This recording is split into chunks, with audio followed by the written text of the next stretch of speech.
गुरुर् ब्रह्मा गुरुर्विष्णु गुरुर्देवो महेश्वराय गुरुर् साक्षात परब्रह्म तस्मै श्री गुरुवे नमः। जय श्री कृष्ण दोस्तों, हर हर महादेव। आप सभी का आपके अपने चैनल शिव साधना स्पार्क में बहुत बहुत स्वागत है। दोस्तों, आज की इस वीडियो में हम गुरु पूर्णिमा कथा का रसपान करेंगे।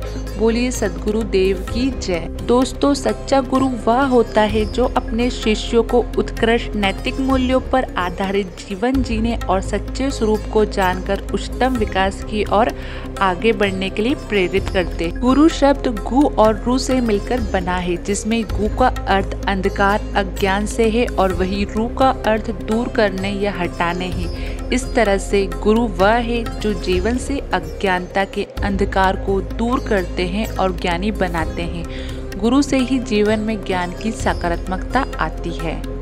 आषाढ़ पूर्णिमा को गुरु पूर्णिमा पर्व के रूप में मनाने की शुरुआत महर्षि वेद व्यास जी के 5 शिष्यों द्वारा की गई थी। आषाढ़ माह के दिन ही महर्षि वेद व्यास ने अपने शिष्यों और ऋषि मुनियों को श्री भागवत पुराण का ज्ञान दिया था। इसी तिथि पर महर्षि वेद व्यास का जन्म भी हुआ था।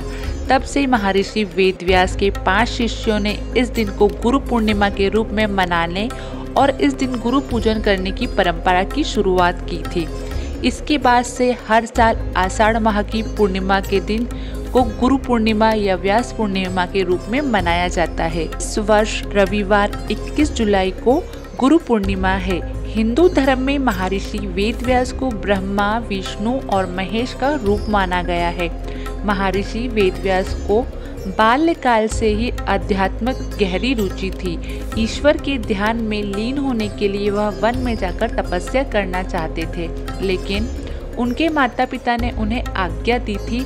जब वह जिद पर अड़े तो उनकी माता ने उन्हें वन में जाने की अनुमति दे दी, लेकिन माता ने कहा कि वन में परिवार की याद आए तो तुरंत वापस लौट आना।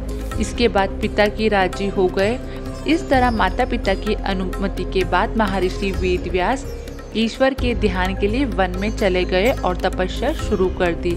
अपने ध्यान और ज्ञान के बल पर वेद व्यास ने संस्कृत भाषा में प्रवीणता हासिल की और इसके बाद उन्होंने महाभारत, 18 महापुराण, ब्रह्म सूत्र समेत कई धर्म ग्रंथों की रचना की। साथ ही वेदों का विस्तार भी किया। शास्त्रों में गुरु को देवता से भी ऊंचा स्थान दिया गया है। स्वयं भगवान शिव गुरु के बारे में कहते हैं, गुरु ही देव है, गुरु ही धर्म है, गुरु में निष्ठा ही परम धर्म है। इसका अर्थ है कि गुरुदेव की आवश्यकता मनुष्य के साथ ही स्वयं देवताओं को भी होती है। गुरु को लेकर कहा गया है कि हरि रूठे गुरु ठोरे है, गुरु रूठे नहीं ठोरे, यानी भगवान के रूठने पर गुरु की शरण मिल जाती है, लेकिन गुरु अगर रूठ जाए तो कहीं भी शरण नहीं मिलती। इसलिए जीवन में गुरु का विशेष महत्व है। मान्यता है कि गुरु पूर्णिमा के दिन अपने गुरु की पूजा करने या आशीर्वाद लेने से जीवन की बाधाएं दूर हो जाती है। बौद्ध धर्म मानने वाले भी गौतम बुद्ध के सम्मान में गुरु पूर्णिमा मनाते हैं। ऐसा माना जाता है कि इस दिन प्रार्थना सीधे महागुरु तक पहुंचती है और उनका आशीर्वाद शिष्य के जीवन में अंधकार और अज्ञानता को दूर करता है।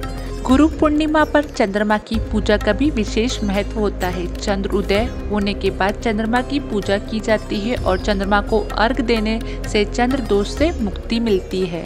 यदि आप भी गुरु पूर्णिमा के दिन व्रत रखकर अपने गुरुजनों का आशीर्वाद पाना चाहते हैं और चंद्रमा के दोष से मुक्ति पाना चाहते हैं तो आप गुरु पूर्णिमा की कथा को अवश्य रसपान करें या पढ़ें। आपकी हर मनोकामना पूर्ण होगी। बोलिए सद्गुरु महाराज की जय।